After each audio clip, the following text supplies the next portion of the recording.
Kata baginda Rasulullah, nanti pada zaman itu umatku merupakan umat yang mayoritas, umatku umat yang terbanyak, tetapi Al-Quran sudah tidak ada lagi. Al-Quran kecuali tinggal tulisan-tulisan saja, Al-Quran tinggal kaligrafinya saja, Al-Quran hanya tinggal hiasan saja. Sekarang berasa nggak?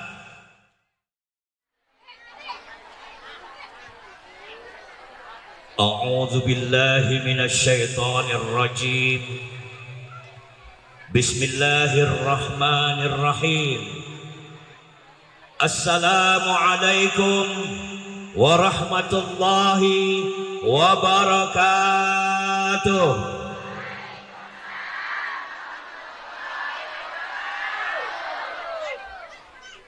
Ini yang hadir 2000, tapi yang jawab baru 500-an kayaknya ya.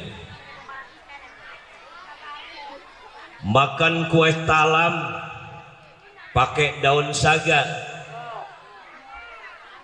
Kalau yang jawab salam insya Allah masuk surga, amin.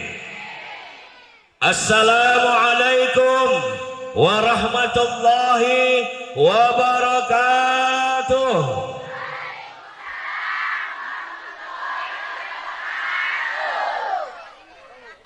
Yang jawab perempuan semua ya.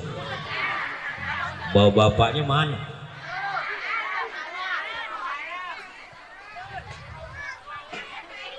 Makan kue talam pakai daun suci. Yang jawab salam insya Allah besok berangkat haji, amin. Assalamualaikum warahmatullahi wabarakatuh.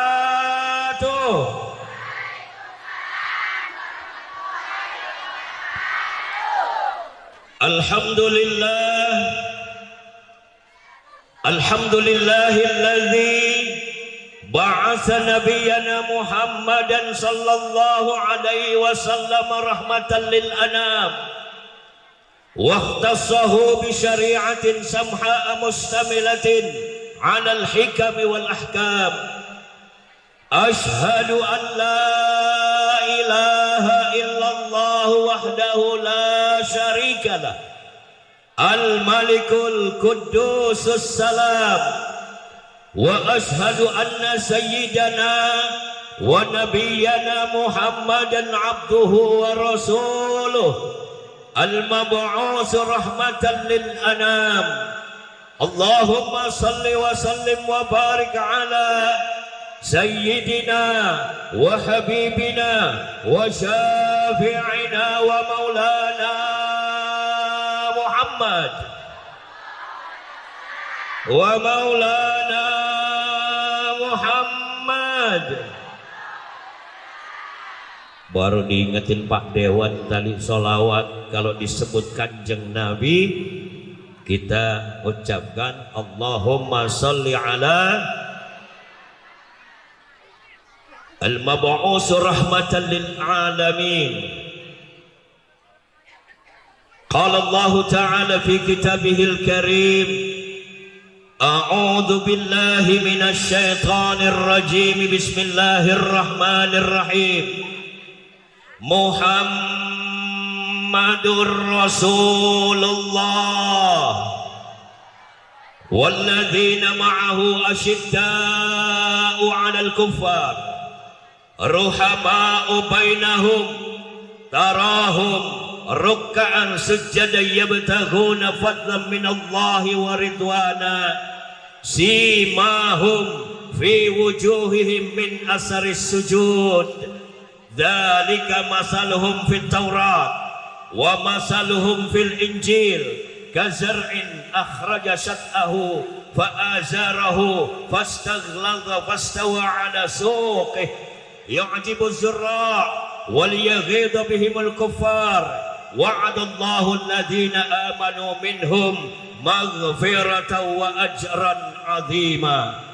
Wa qala an-nabiy sallallahu alaihi wasallam fi hadithihi sayati 'ala ummati zamanun la yabqa min al-islam illa ismuh wa la yabqa min al Quran illa rasmuh wa masajiduhum amirah wa hiya kharabun minal huda wa ulama'uhum syarrun man tahta adimis sama min indihim takhrujul fitan wa fihim ta'ud. Sadaqallahul azim wa sadaqan nabiyul habibul karim wa nahnu ala dzalika minasyahidin wasyakirin walhamdulillahi rabbil. Bu baru aja udah lemes banget, panas ya Bu ya. Sama kipasnya kurang tuh panitia, tambahin kipas blower 1, 2, 3, 4 adem Ibu tuh. Di dalam enak pakai AC Bu, adem. Ibu-ibu di luar cuman pakai kardus. Puji dan syukur marilah kita sama-sama panjatkan kehadirat Allah Subhanahu wa taala jalla jalaluh atas nikmatnya, rahmatnya, ridhonya. Di pagi menjelang siang kita dipertemukan oleh Allah Subhanahu wa taala di tempat yang mulia ini. Kita sama-sama berkumpul bersilaturahim dalam rangka memperingati kelahiran baginda Rasulullah sallallahu alaihi. Salawat beserta salam semoga terlimpah tercurah keharibaan junjungan alam baginda Nabi besar Muhammad sallallahu alaihi wasallam beserta para keluarga, para sahabat, para kerabat. Mudah-mudahan kita semua yang hadir pada kesempatan kali ini, kita semua termasuk daripada umatnya baginda Rasulullah sallallahu alaihi wasallam, dan kita berharap akhir hayat kita nanti husnul khatimah. Amin ya rabbal. Yang kami hormati Bapak anggota Dewan Perwakilan Rakyat Kabupaten Al-Mukarram wal Muhtaram Bapak Yayat Supriyatna SIP. Yang kami hormati Kepala Desa Cikesal Bapak Armaja. Yang saya hormati tokoh masyarakat Bapak Suyatno, Bapak Haji Uci sebagai pengurus pengajian di Desa Liang Landak. Betul? Liang Landak. Liang Landak. Kalau saya ngartiin apa Liang Landak? Artinya apa Bu? Liang Landak. Landak itu yang binatang itu bukan? Liang itu apa? Yang kami hormati sesepuh Liang Landak Al-Mukarram Bapak Mardan. Yang saya hormati, saya banggakan, saya ta'zim kepada beliau selaku guru dari Majelis Ta'lim, pengajian dan pengurus daripada Pondok Pesantren Al-Mukarram Ustadz Jamil. Yang kami hormati pula Bapak Usi Aswani sebagai guru pengajian daripada Majelis Ta'lim, ibu-ibu dan bapak-bapak. Mudah-mudahan Allah senantiasa melindungi beliau, diberikan keselamatan, diberikan panjang umur, diberikan kesehatan, dan mudah-mudahan ilmu yang diberikan oleh beliau-beliau semuanya bermanfaat untuk kita semuanya. Amin ya rabbal.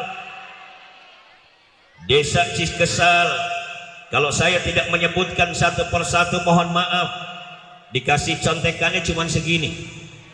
Saya tidak sebutkan satu persatu, namun rasa ta'zim, rasa hormat saya untuk beliau-beliau yang tanpa disebutkan namanya, mudah-mudahan Allah senantiasa melindunginya. Amin ya rabbal alamin. Hadirin hadirat, ibu-ibu, bapak-bapak yang dimuliakan Allah Subhanahu wa taala, hari ini kita berkumpul di tempat ini, hari ini kita bersilaturahim di tempat ini dalam rangka memperingati Maulid Nabi besar Muhammad sallallahu alaihi wasallam di tahun 1444 Hijriyah. Betul? Betul apa betul? Tahun ini kita memperingati, kalau dapat informasi dari ketua panitia, Ustadz tadi menyampaikan, alhamdulillah Bapak Ustadz, Bapak Kiai, Bapak penceramah, hari ini kita berkumpul bersilaturahim, kita melaksanakan daripada pengajian, kita melaksanakan daripada Maulid Nabi besar Muhammad sallallahu alaihi wasallam. Kalau bahasanya Pak Lurah tadi, Pak Kepala Desa, bahwa ini adalah merupakan sejarah pertama kali diadakan di desa ini. Mudah-mudahan selanjutnya akan lebih meriah, akan lebih baik lagi, dan insya Allah akan lebih banyak manfaat yang akan kita dapatkan. Amin ya Rabbal. Kalau di tempat saya, Bu, saya boleh berdiri nggak nih? Saya kayaknya kalau duduk kayak aki-aki, Bu. Padahal kan masih muda, Bu. Mohon izin panitia, karena kalau duduk aja kayak ketuaan, di bawah saya banyak orang-orang tua, banyak para kiai, para hujjaj, para alimil ulama, para asatid di sana semua ada. Tidak mengurangi daripada ihtiraman saya kepada panitia, saya minta berdiri. Bapak Ibu yang dimuliakan Allah Subhanahu wa Ta'ala, dari dalam walaupun nggak ngelihat secara langsung, saya secara pribadi merinding, Bu, ngelihat ada seorang anggota dewan ketika sambutan justru yang diinginkan bersolawat. Kebanyakan anggota dewan naik ke panggung belum apa-apa udah kampanye, Bu. Betul apa betul?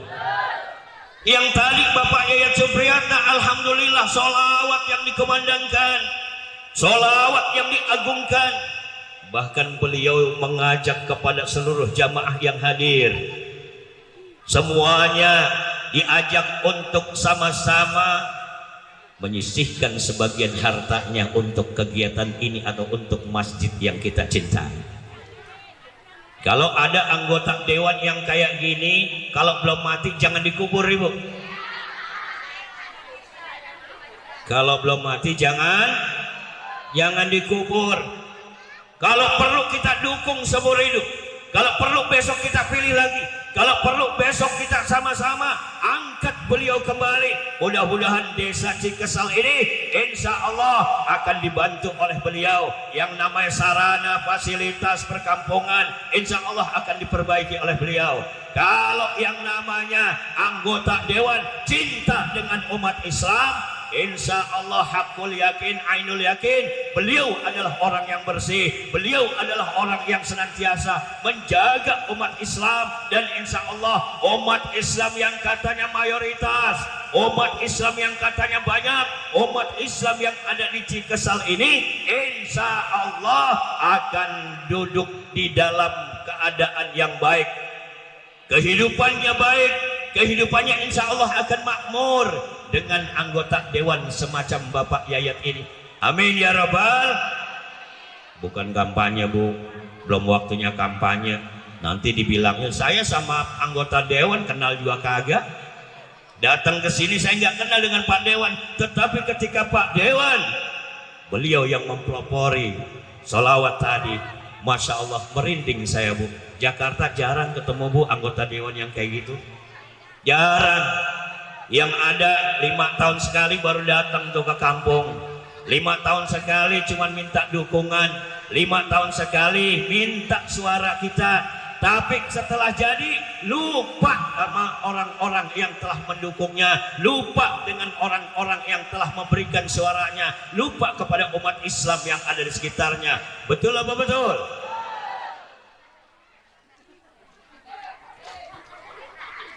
Ibu-ibunya kayaknya ngotot banget ke sini.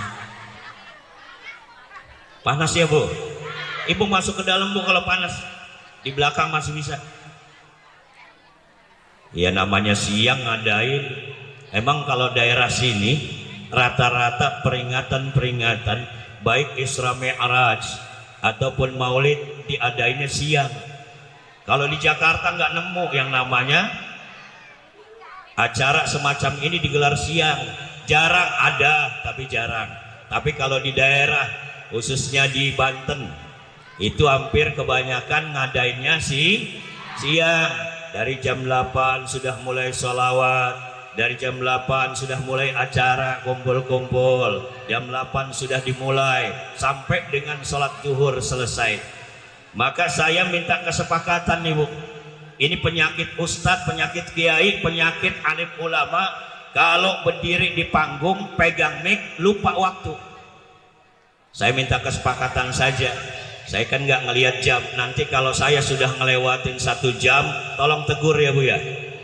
Kalau udah ngomong udah nggak bisa berhenti, kalau udah ngomong terus saja nyablak aja pokoknya, emang tukang ngomong. Maka tolong nanti diberhentikan saya, diingatkan dari Ibu, Pak Ustadz, Pak Kiai, sudah 1 jam. Kan ada 2, ada ajengan di sana, guru saya nanti yang akan memberikan tausiah yang kedua, Ustadz Babai, beliau nanti yang akan memberikan tausiah setelah saya di sini. Maka kita bagi waktu, jangan sampai nanti saya sampai sholat zuhur, beliau enak tinggal doa doang, amplopnya sama udah ditutup sama panitia.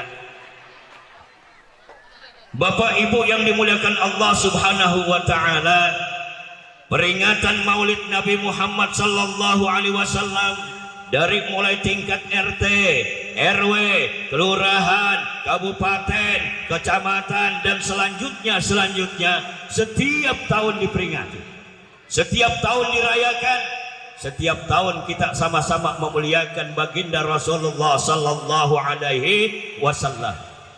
Padahal hadis Rasulullah, beliau menyampaikan, innama bu'istu liutammima makarimal akhlak.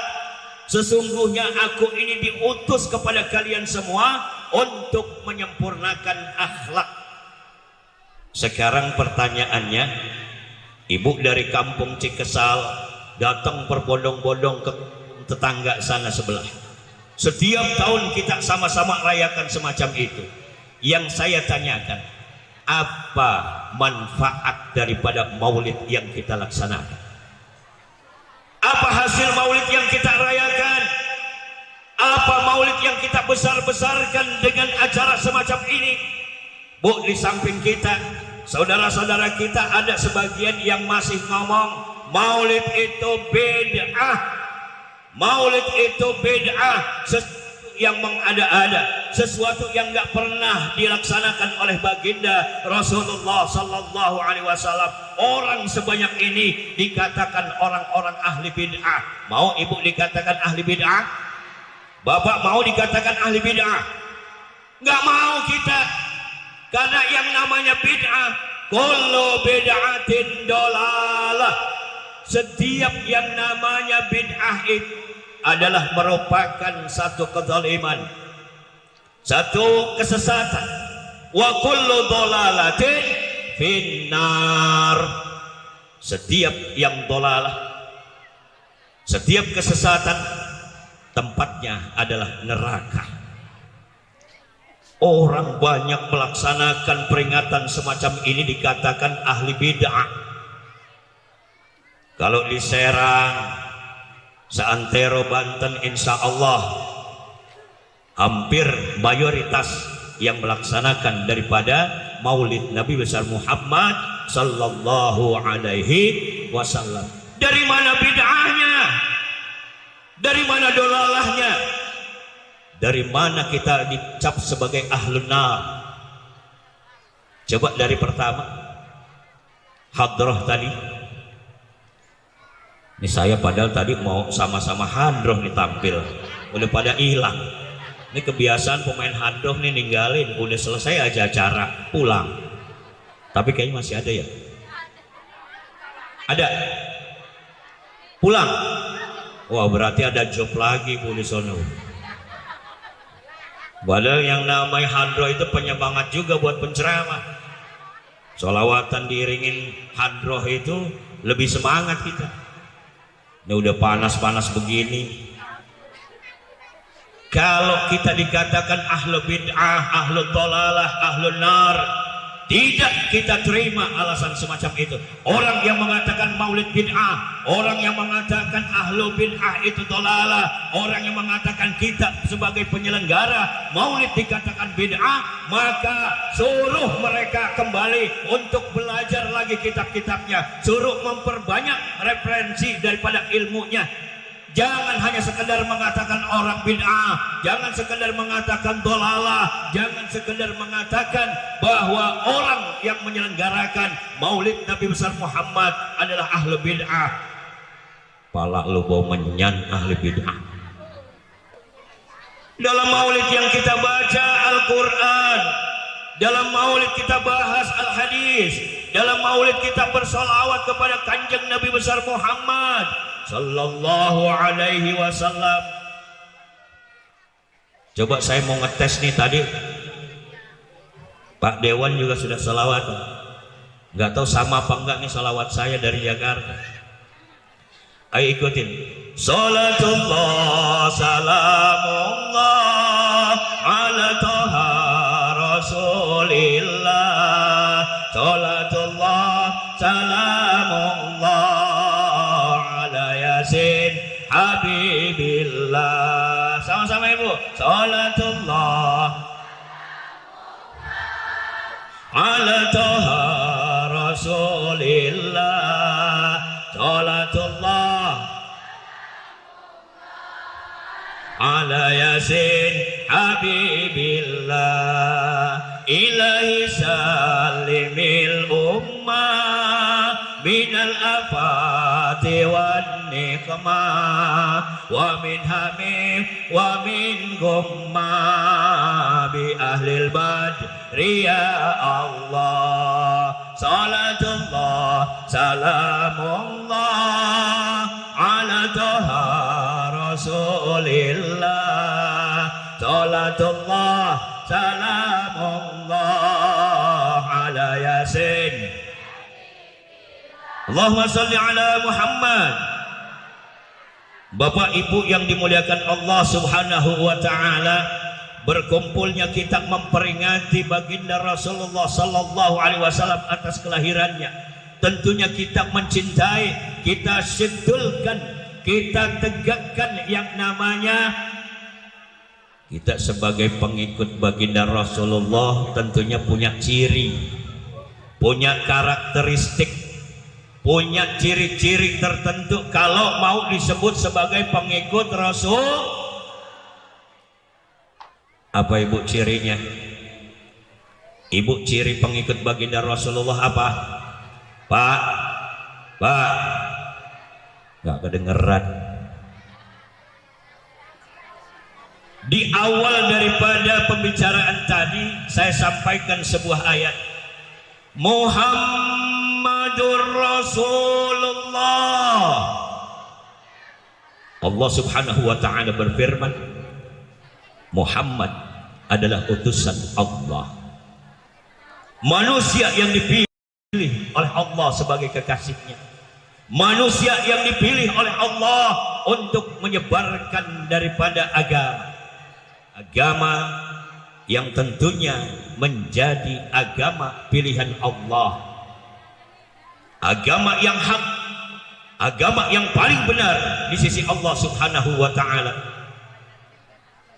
Maka kalau Allah berfirman Muhammadur Rasulullah, ada 5 kriteria, ada 5 ciri daripada pengikut baginda Rasulullah sallallahu alaihi wasallam. Yang pertama kata Allah, walladzina ma'ahu asyidda'u 'alal kuffar. Apa bu? Apa bu? Dengeran gak bu? Apa yang pertama?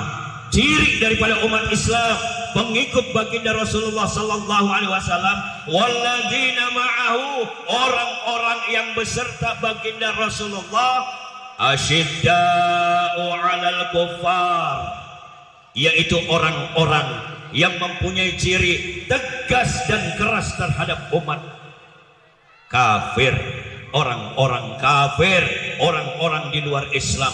Tegas dan keras. Artinya apa? Bukan berarti Islam itu agama yang keras, bukan. Sekarang kan banyak orang yang enteng banget tuh lidahnya ngomong, mulutnya sampai menyen pada ngomongin yang namanya Islam itu orang-orang radikal, orang-orang Islam itu orang-orang yang teroris, orang-orang Islam itu adalah agama dengan kekerasan, ditebarkan dengan peperangan. Tidak, saudara.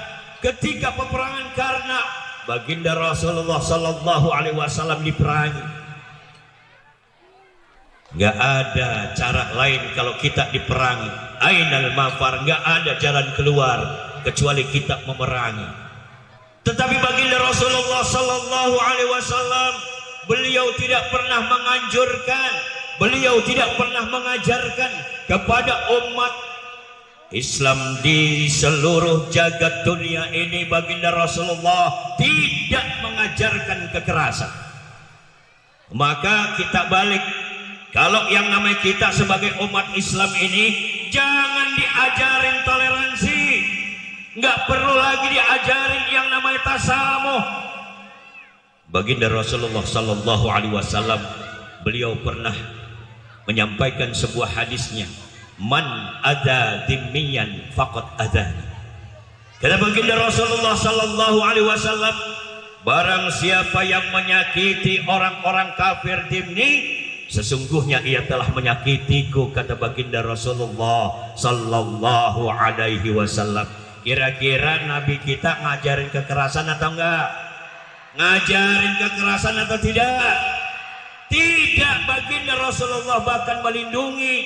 Maka kalau ada orang yang menafsirkan ayat walladzina ma'ahu asyidda'u 'alal kuffar, orang-orang yang beserta baginda Rasulullah, pengikut-pengikut setianya adalah orang-orang yang tegas dan keras terhadap orang-orang kafir, jangan langsung kita tafsirkan secara harfiah saja. Jangan hanya sekedar tafsiran secara kata saja. Lihat asal usulnya. Baginda Rasulullah Sallallahu Alaihi Wasallam pernah memilah yang namanya kafir. Ada dua golongan kafir. Ada satu kafir harbi, yang satu kafir dimni. Kafir harbi, mereka yang senantiasa menindas umat Islam, mereka yang senantiasa memporak-porandakan persatuan Islam, mereka yang tidak ingin Islam jaya, Islam ya'lu wa la yu'la alaih. Mereka tidak senang ketika umatnya bersatu padu, umatnya memperkuat silaturahim. Mereka nggak suka, mereka menginginkan peperangan dengan umat Islam, mereka menindas, mereka mengintimidasi umat Islam. Inilah yang disebut kafir harbi. Wajib hukumnya kita tumpahkan darah kita untuk memerangi orang-orang yang termasuk golongan kafir harbi. Mereka adalah orang-orang yang benci dengan kita. Tetapi ketika ada saudara kita hidup berdampingan menjadi tetangga kita, mereka bukan pengikut Rasulullah, mereka bukan umat Islam, kerja bakti mereka sama-sama ikut dengan kita, kumpul-kumpul di balai warga mereka sama berdampingan dengan kita, duduk sama rendah, berdiri sama tinggi, ringan sama dijinjing, berat sama dipikul, mereka wajib dilindungi. Namanya kafir dimni, golongan kafir yang wajib untuk dilindungi. Baginda Rasulullah Sallallahu Alaihi Wasallam mengajarkan kepada kita untuk senantiasa bersama-sama mereka. Kita ciptakan kehidupan yang harmonis, kita ciptakan kehidupan yang damai, aman, tentram. Bagi mereka hidup di tengah-tengah umat Islam, mereka akan merasa nyaman. Betul apa betul? Coba ibu, kalau yang namanya kita nih di Cikesal atau di Serang atau di Banten, yang namanya orang non muslim, orang-orang kafir yang hidup di tengah-tengah kita, kira-kira merasa terancam atau enggak? Mereka merasa terusik atau tidak? Adakah umat Islam yang mengganggu mereka? Adakah umat Islam yang senantiasa mengusir mereka? Adakah umat Islam yang senantiasa mengusik daripada kehidupan mereka? Enggak ada. Ketika umat Islam mayoritas, orang yang minoritas merasa terlindungi.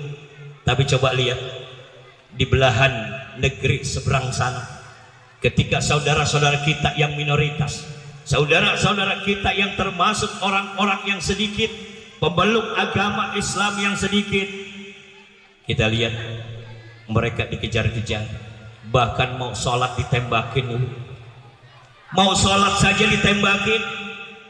Yang mengaku dan bersyahadat mereka akan dibunuh, dikerangkeng, dipenjara, dimasukkan ke dalam air. Saudara-saudara kita di luar sana, kita di Indonesia enak, mayoritas, dan insya Allah umat Islam Indonesia penuh dengan toleransi yang kita kedepankan. Maka nggak perlu lagi agama Islam, umat Islam, pengikut Rasulullah diajarkan lagi tentang toleransi. Insya Allah mereka sudah bertoleransi dengan umat-umat yang lain. Amin ya rabbal. Yang pertama, asyidda'u 'alal kufar. Yang kedua, Allah Subhanahu wa ta'ala berfirman, ruhama'u bainahum. Kalau kalian pengikut Rasulullah, maka ciri yang kedua, karakteristik umat Islam yang kedua, ruhama'u bainahum. Mereka saling kasih mengasihi, mereka saling cinta mencintai, mereka senantiasa hidup seperti saudara. Ibu dengan saya kenal juga enggak? Ibu dengan pengurus masjid mungkin hanya sekedar kenal nama, tetapi dengan ikatan akidah, dengan ikatan persaudaraan di dalam agama, kita menjadi saudara dengan saudara-saudara kita sebagai umat Islam. Ruhama'u bainahum. Jangan terbalik Bapak Ibu. Ada sebagian saudara kita, ada sebagian dari umat Islam yang kadang gak ngerti saya ini masuk dalam kategori munafik atau enggak. Yang namanya Islam senantiasa diserang, dipojokkan, Islam dijelek-jelekan, Islam senantiasa agama yang senantiasa menebarkan kesesatan, Islam adalah agama yang senantiasa menebarkan permusuhan. Banyak orang-orang yang semacam ini, mereka yang senantiasa memfitnah umat Islam, tetapi sampai sekarang satu pun gak ada yang diproses, dilaporkan kepada pihak yang berwajib, dilaporkan kepada orang-orang yang berwenang. Sampai sekarang mereka bebas mengumbar daripada suaranya, mengumbar daripada ucapan-ucapannya, memfitnah para ulama, memfitnah para asatid, memfitnah para habaib. Mereka adalah patut untuk ditangkap, tetapi sampai sekarang satu pun mereka masih berkeliaran di tengah-tengah kita. Tapi coba ibu, banyak ibu-ibu cuman bikin konten, sedikit aja nyindir, sampai lubang semut ibu masih dicari. Di pedesaan-pedesaan banyak yang ditangkap ibu-ibu hanya karena nyindir orang di luar Islam. Ayo ibu tegakkan ukhuwah Islamiyah kita. Yang namanya persatuan, kesatuan umat Islam harus kita jaga. Kalau Allah sudah memerintahkan kepada kita, ruhama'u bainahum, senantiasa kalian tebarkan kasih sayang, tebarkan saling cinta mencintai. Jangan sebaliknya, sama orang kafir, sama orang-orang di luar muslim, bapak-bapak, ibu-ibu lebih akrab. Yang tadinya saudara malahan jadi musuh.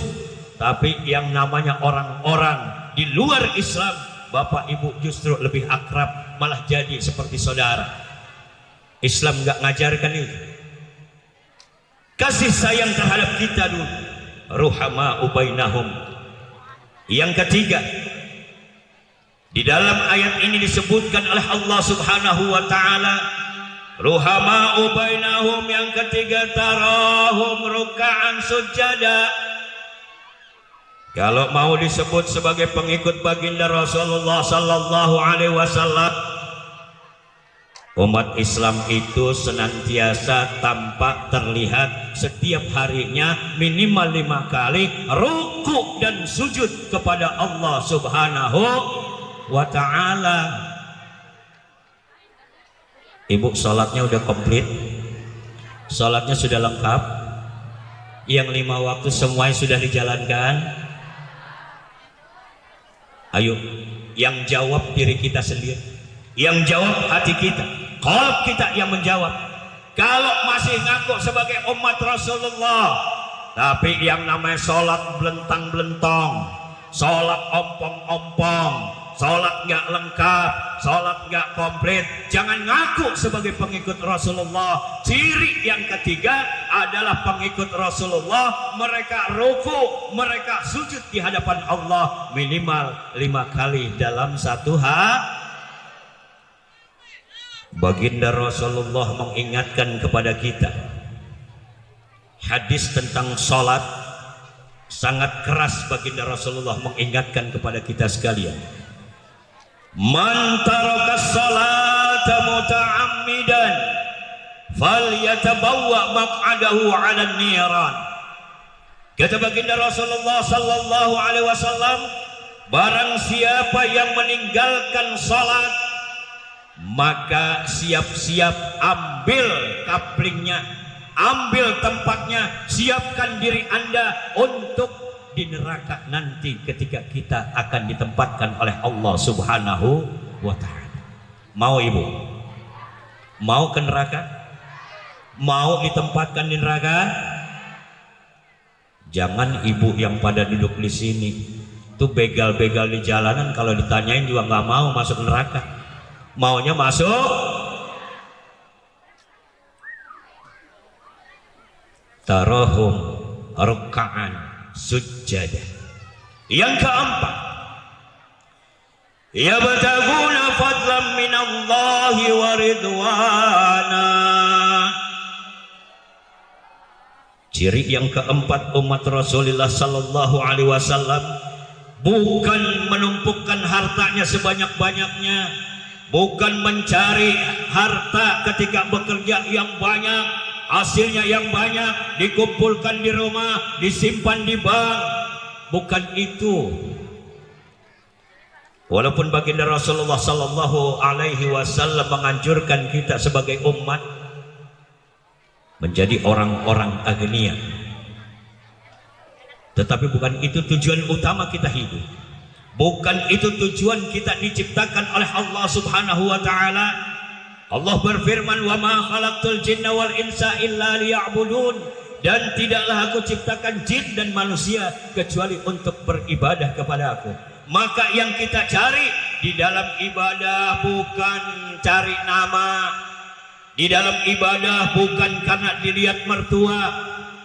Ketika kita beribadah bukan semata-mata hanya mencari pahala, tetapi yang kita cari, yang kita kejar adalah ridha Allah Subhanahu wa ta'ala. Kalau Allah meridhoi, apapun langkah yang kita lakukan, apapun pekerjaan yang kita laksanakan, kalau Allah meridhoi, insya Allah kita akan mendapatkan kebahagiaan baik di dunia maupun di akhirat kelak. Amin ya rabbal. Yang kelima, tarahum ruk'an sujada yabtaghuna fadlan minallahi wa ridwana. Ciri yang kelima, simahum fi wujuhihim min asaris sujud. Ciri yang kelima untuk umat Rasulullah adalah orang-orang yang punya asar, punya bekasnya, ada manfaatnya, ada bekasnya ketika ia melaksanakan ibadah kepada Allah. Simahum fi wujuhihim min asaris sujud. Nampak kelihatan di wajahnya bersinar cahaya dari bekas-bekas sujudnya. Tapi jangan salah kaprah, jangan salah mentafsirkan. Ada sebagian anak-anak muda yang baru hijrah kemarin sore, dia pengen cepat-cepat dilihat sama orang-orang di sekitarnya, pengen cepat-cepat dilihat sama keluarganya, pengen cepat-cepat dilihat sama calon mertuanya. Ketika ia sholat, dicari tuh yang namanya karpet yang kasar. Ini kaset karpet yang kayak gini nih dicari sama orang-orang yang pengen cepet-cepet dapat asar, pengen bekasnya ada kelihatan. jidatnya pada hitam-hitam digosok-gosok di tempat karpet ini. Bukan itu yang dipinta, bukan daripada jidatnya yang hitam yang kelihatan karena cuman digosok-gosok, bukan. Tetapi simahum fi wujuhi min asari sujud, bekas daripada sujudnya adalah yang sekarang kita peringati, yang sekarang kita sama-sama rayakan.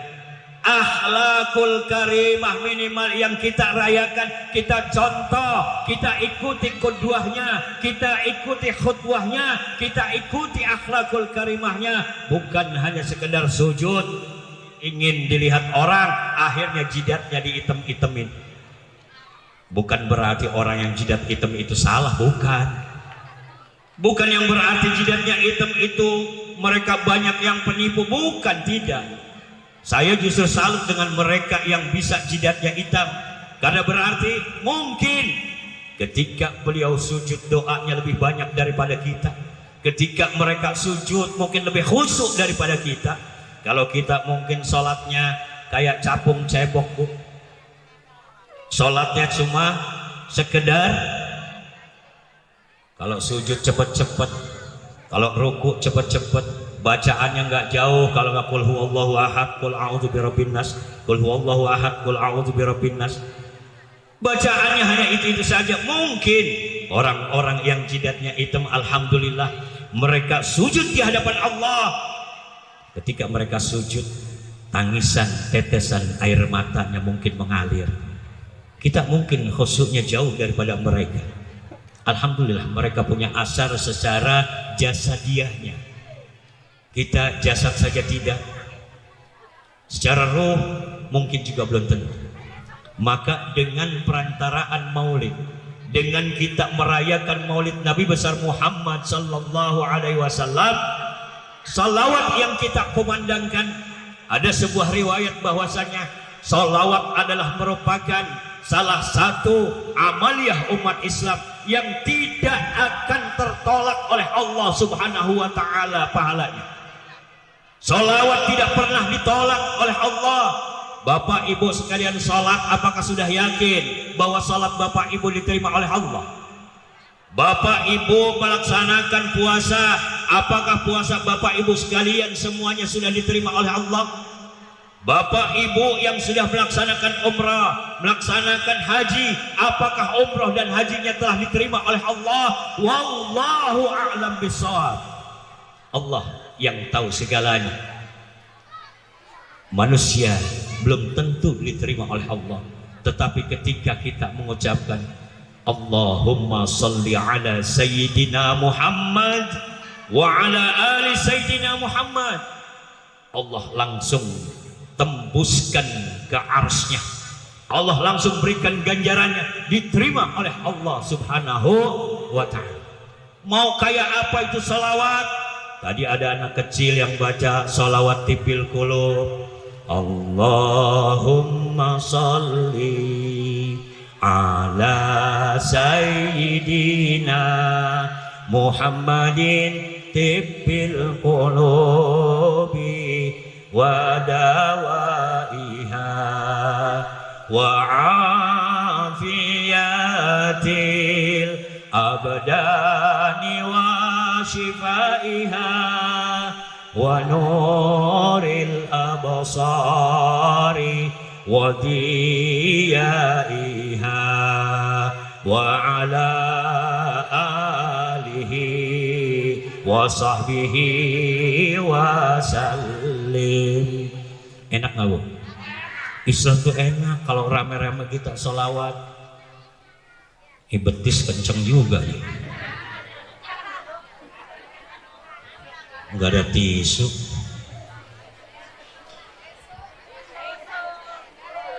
Kalau kita kumpul seperti ini mengumandangkan sholawat, masya Allah syahdu.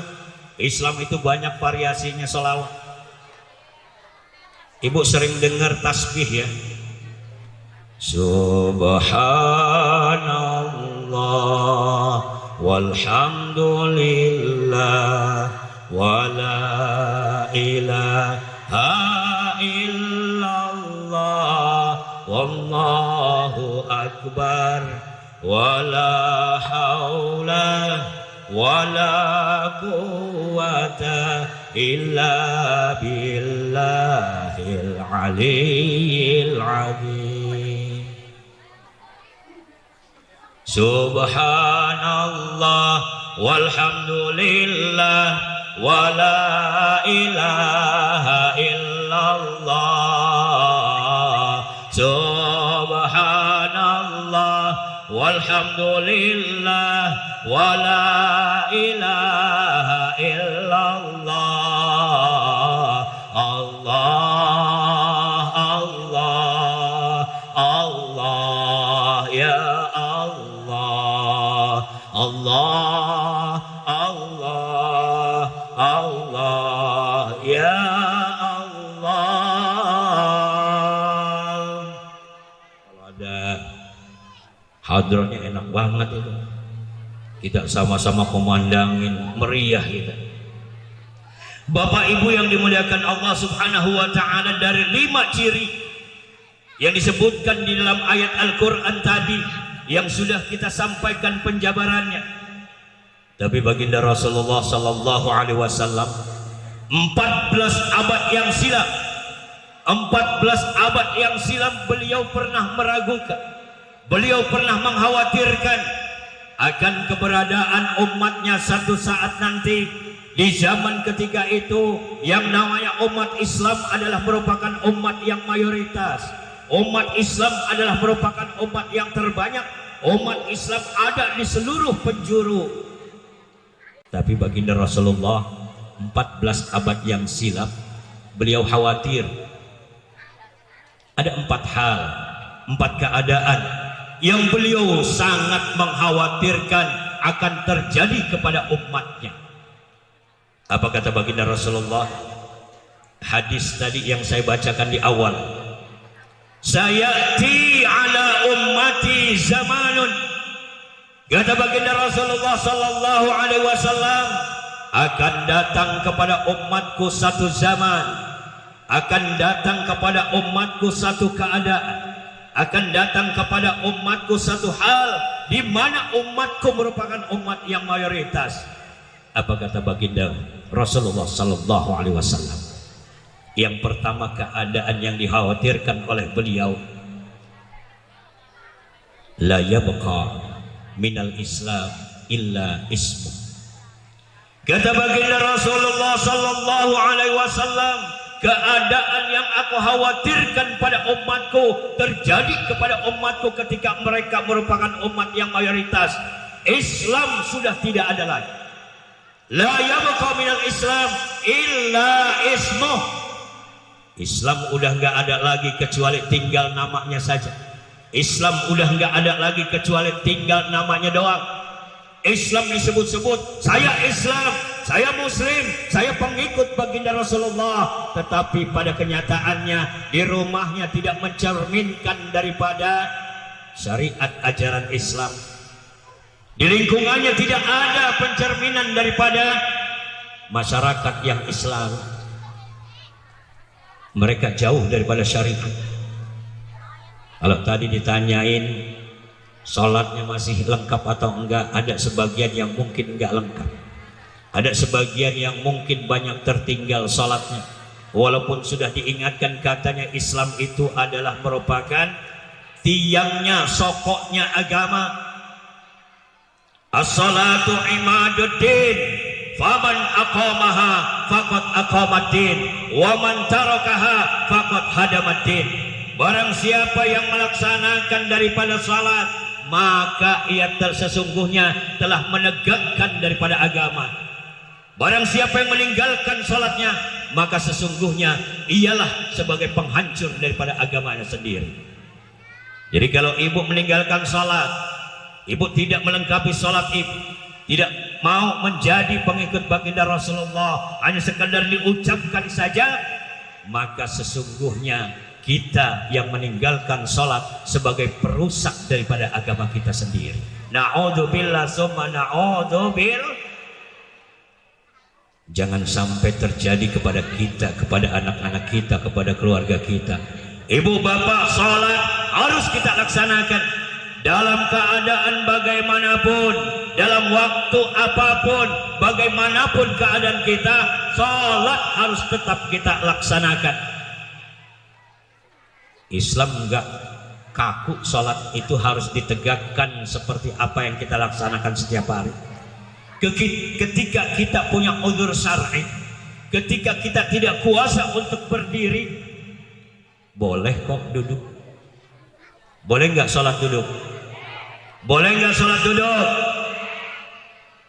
Ini kayaknya ada muka-muka yang pernah berangkat ke tanah suci, ada yang udah pernah umroh, ada yang pernah haji. Soalnya ada yang pernah berangkat haji 2 kali, kayak Haji Muhyiddin 2 kali berangkat ke tanah suci. Kalau nggak dipanggil Bapak Haji marah-marah. Bu, di tanah suci itu yang namanya orang sholat duduk, bukan cuman orang yang udah tua renta, bukan. Di tanah suci orang yang masih muda-muda, yang masih kelihatan kokoh, ambil bangku lipat duduk enak aja. Maka saya sering cerita sama teman-teman, alhamdulillah saya baru pulang kemarin, belum sampai 20 hari saya baru pulang kemarin dari Makkatul Mukarramah dan Madinatul Munawwarah. Saya 13 hari di sana kemarin.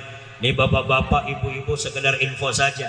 Kalau yang kemarin pernah berangkat tahun 2019 paling tidak pernah berangkat atau di bawahnya itu, ibu datang ke sana nanti bengong. Beda, nggak sama. Kalau dulu yang namanya umat Islam datang ke Madinatul Munawwarah, apa yang kita tuju di sana? Ibu yang udah pernah umroh siapa? Bu yang pernah haji siapa? Ketika di Madinatul Munawwarah, apa yang kita idam-idamkan untuk kita dapat masuk? Apa yang kita idam-idamkan untuk kita bisa bersujud di tempat itu? Raudhah, taman surga. Dulu kita, kalau ibu-ibu mah alhamdulillah bebas. Ini kayak gini aja bisa lah, tinggal pakai kaos kaki sama sarung tangan. Tapi yang bawa bapak tuh, dulu kita Pak 2019, saya alhamdulillah 2019 berangkat ketika Ramadan. Saya lebaran di sana, pulang 4 hari setelah hari raya. Dulu seperti bapak pakai koko, pakai celana bisa tawaf. Ya Pak ya? Yang sudah haji, yang sudah umroh. Dulu saya pakai sarung, pakai jas, pakai koko seperti ini bisa melaksanakan tawaf. Tapi di luar umroh, tawaf sunnah kita laksanain pakai celana, pakai sarung, nggak pakai peci, nggak apa-apa. Tawaf sunnah. Kalau kita mau sholat biasanya kita kan pengen tuh sholat bener-bener ada di hadapannya Ka'bah. Kita ikutin tawaf, ketika azan berkumandang, askar itu semua nyuruh duduk.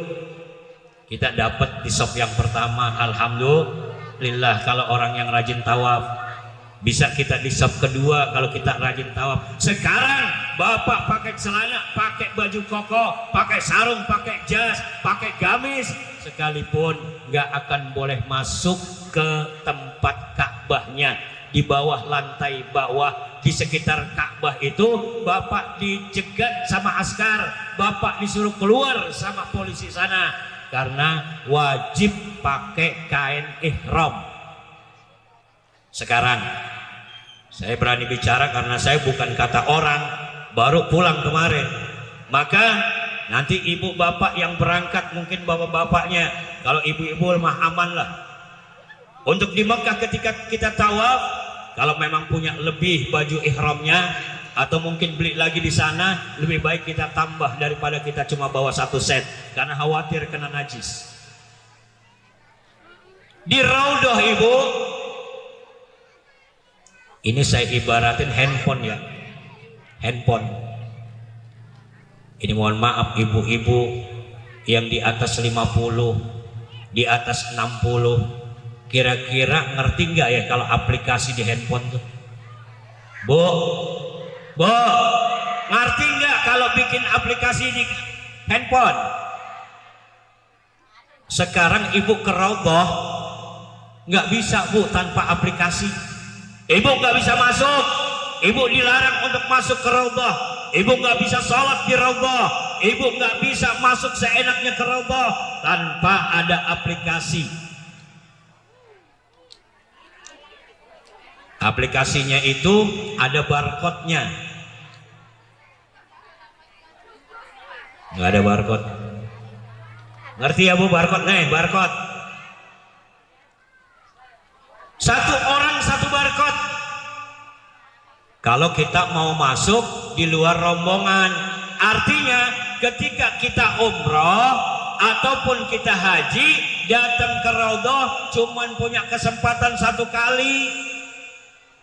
Sholat di raudhah cuman satu kali, itu pun dibimbing oleh mutawif dan mendapatkan satu izin, satu surat izin untuk satu kelompok. Nah, sekarang kalau kita mau balik lagi ke sana gimana? Harus punya aplikasi, bawa handphone. Nah, sekarang orang Cikesal umur 50-60 boro-boro yang tahu handphone. Kalau anaknya sih canggih-canggih, saya percaya. Tapi kalau sudah tua, udah 60 tahun, paling kalau buka handphone cuman yang video-video doang. Buka handphone yang ada drama-dramanya. Ya Bu ya. Coba suruh bikin aplikasi, boro-boro gak ngerti.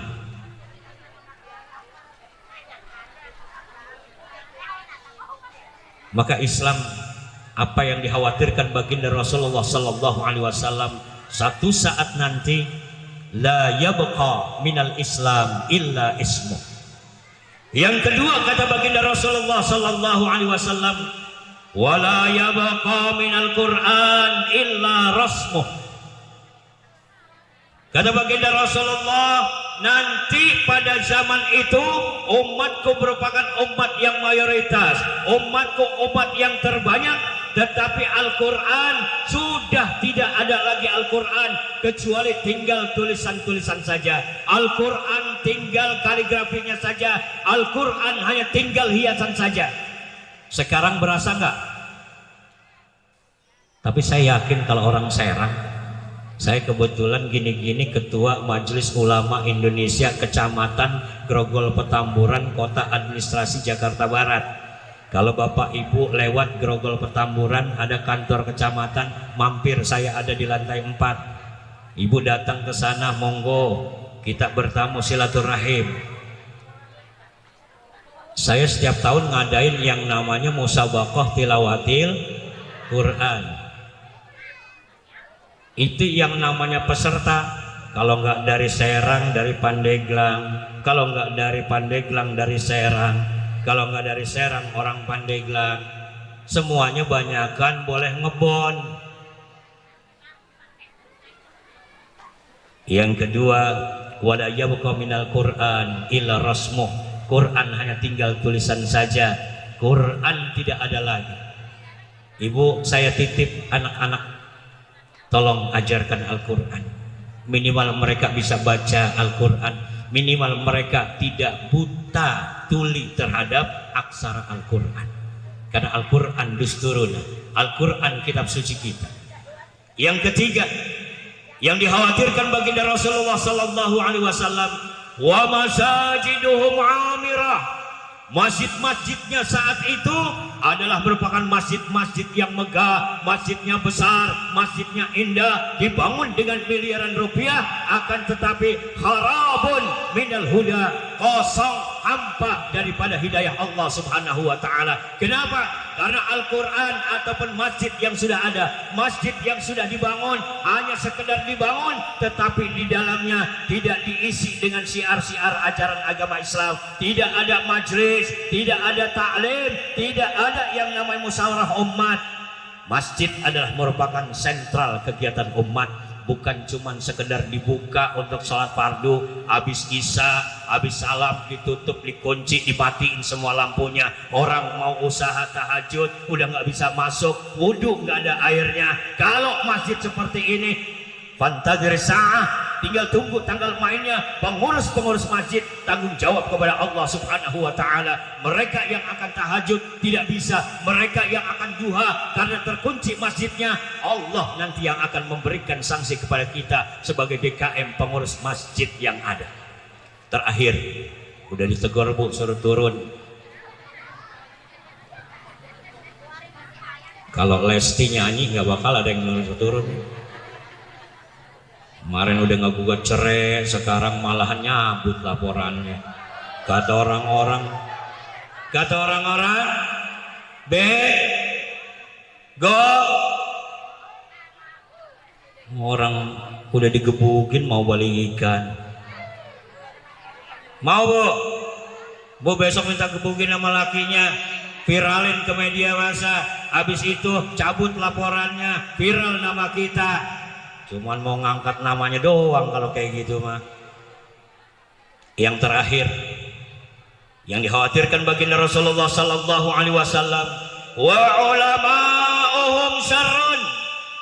Ulama-ulamanya yang hidup pada zaman itu, wa ulama'uhum syarrun man tahta adimis sama.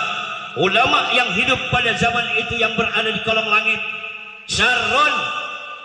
Kenapa disebut syarrun? Syarrun itu artinya apa? Jelek, brengsek. Syarrun, bobrok.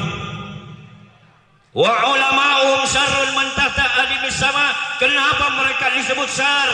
Kenapa mereka disebut orang-orang yang jahat? Walaupun ia titelnya ulama, ustaz, kiai, habaib, kalau sudah menebarkan fitnah, ini yang menyebabkan mereka disebut ulama-ulama yang syar, ulama-ulama yang terburuk, ulama-ulama yang jelek. Yang hidup pada zaman itu, mereka termasuk ulama-ulama yang buruk. Min indihim tahrujul fitan, dari mulut-mulut mereka keluar fitnah-fitnah. Yang satu memfitnah ustadz yang lain, yang satu menjelekkan ustadz yang lain, yang satu mengkotak-kotakkan umatnya, yang satu diasuh oleh ulama yang A, yang satu di ulama yang B, yang mengajar yang satu. Mereka pecah belah, mereka hancurkan, mereka tebarkan fitnah. Akhirnya fitnah itu kembali kepada mereka ulama-ulama yang syar. 2024 sebentar lagi, nanti Bapak Dewan bisa memberikan pencerahan. Jangan mau kalau kesehariannya nggak pernah pakai jilbab boroboko yang syar'i. 2024 besok pada datang ke masjid sini pakai jilbab. Mau Ibu? Yang nggak pernah pakai peci, nggak pernah ke musola, nggak pernah ke masjid, 2024 datang minta suara Ibu semuanya. Majlis-majlis taklim dibeliin seragam, masjid-masjid dibeliin toa, bapak-bapak dibeliin baju koko, bapak-bapak dibeliin peci, ibu-ibu diseragamin semua majlis taklimnya. Besok pilih saya. Jangan mau kalau orang itu nggak pernah yang namanya memajukan Islam di wilayahnya. Kalau ada orang seperti ini, usir Bu, nggak usah, nggak perlu. Tuh kemarin kejadian di daerah Jawa, adiknya Gus Baha, ketika beliau dipilih menjadi wakil ataupun kepala desa di sana, orang yang menebarkan uang nggak ada yang diterima oleh penduduk desanya.